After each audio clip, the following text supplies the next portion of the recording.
Assalamualaikum warahmatullahi wabarakatuh.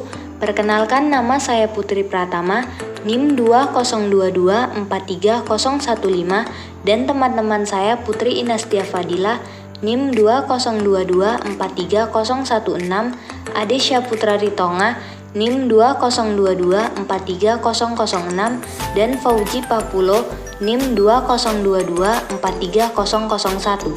Di sini kami akan menyampaikan mengenai perbedaan sistem ekonomi dan sistem ekonomi kapitalis.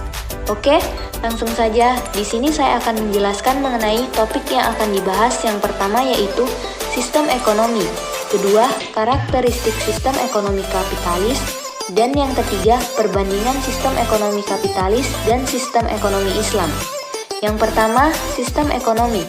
Sistem ekonomi adalah suatu sistem yang mengatur serta menjalin hubungan ekonomi dengan antara manusia dan juga dengan seperangkat kelembagaan dalam tatanan kehidupan bermasyarakat atau bernegara.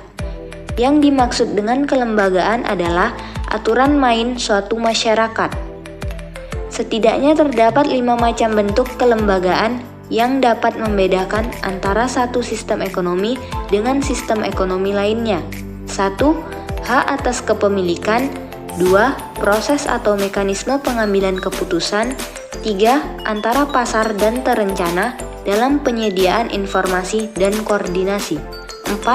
Mekanisme insentif dalam mengatur tujuan dan mendorong manusianya untuk meraih tujuan tersebut.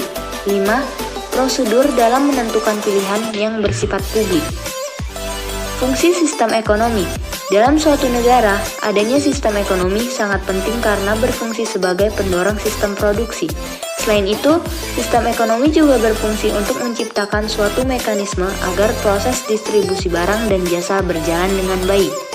Yang selanjutnya yaitu tentang karakteristik sistem ekonomi kapitalis yang akan disampaikan oleh teman saya, Putri Inastia Fadila. Karakteristik sistem ekonomi kapitalis. Britannica mengartikan kapitalisme sebagai sebuah sistem ekonomi yang umumnya berlaku di negara-negara barat sejak runtuhnya sistem modal, di mana mayoritas faktor produksi dikuasai oleh swasta dan di mana produksi dan distribusi pendapatan melalui mekanisme atau operasi pasar.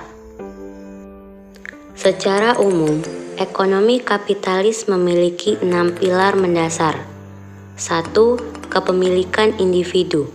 Ekonomi kapitalis memperbolehkan masyarakat untuk memiliki aset baik yang terlihat seperti tanah atau rumah, dan juga aset yang tidak terlihat seperti saham dan juga surat utang. 2. Self-interest atau kepentingan pribadi. Masyarakat bergerak untuk mengejar kepentingan individu masing-masing tanpa ada tekanan untuk berbuat sesuatu untuk kepentingan sosial. 3. Persaingan bebas. Produsen bebas keluar masuk pasar persaingan. 4. Mekanisme pasar. Harga ditentukan oleh mekanisme pasar, interaksi antara pembeli dan penjual. 5.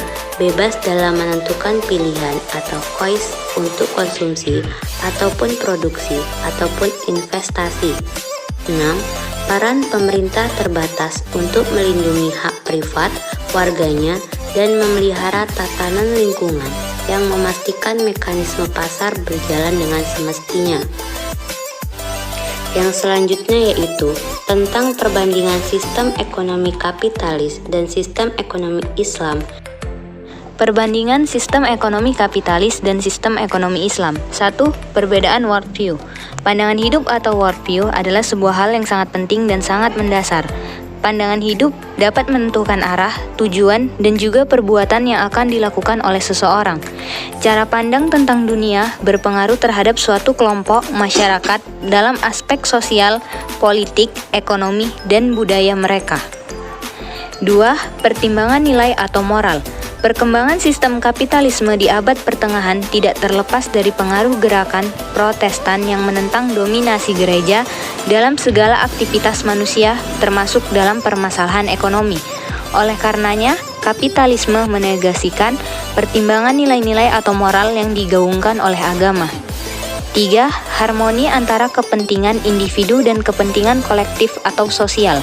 Di dalam paham kapitalisme, kepentingan individu adalah hal yang pokok untuk kesejahteraan manusia, sebagaimana yang menjadi ciri dari sistem ini. Biarkan setiap orang mengejar kepentingannya masing-masing. Kepentingan sosial dapat terwujud dengan sendirinya ketika semua orang mengejar kepentingannya. 4. Permasalahan ekonomi. Di dalam sistem kapitalisme, permasalahan ekonomi yang umum dipahami adalah terbatasnya sumber daya untuk memenuhi keinginan manusia yang tidak terbatas. Hal ini mengharuskan manusia untuk membuat suatu pilihan dalam produksi, konsumsi, dan juga distribusi. 5. Kepemilikan sumber daya. Kapitalisme sangat mendorong kepemilikan individu, berbeda dengan sosialisme yang di dalamnya. Faktor produksi dikuasai oleh negara. Setiap individu dapat memiliki berbagai sumber daya yang ada dan juga berhak untuk mengolah sumber daya tersebut sesuai dengan kehendaknya dalam upaya pemenuhan kepentingan individunya. 6. Mekanisme pasar. Mekanisme pasar merupakan interaksi antara permintaan dan penawaran. Harga ditentukan oleh mekanisme pasar di berbagai buku ekonomi mainstream atau kapitalis. Saat ini dapat dijumpai adanya hukum permintaan dan hukum penawaran. Dalam menjelaskan keterkaitannya dengan harga, hukum permintaan menunjukkan hubungan negatif antara permintaan dan harga, sedangkan hukum penawaran menunjukkan hubungan positif dengan harga. 7. Intervensi pemerintah. Kapitalisme sangat mengedepankan persaingan pasar tanpa adanya unsur intervensi pemerintah. Laissez-faire adalah doktrin ekonomi kapitalis yang sering digaungkan, sebuah doktrin yang menginginkan minimnya investasi pemerintah dalam ekonomi. Tanpa investasi pemerintah, diharapkan akan terdapat tangan tak terlihat atau invisible hand yang akan mewujudkan kepentingan. Cukup sekian materi dari kami, cuci tangan sampai bersih. Cukup sekian dan terima kasih. Saya akhiri, wabillahi taufiq wal hidayah. Wassalamualaikum warahmatullahi wabarakatuh.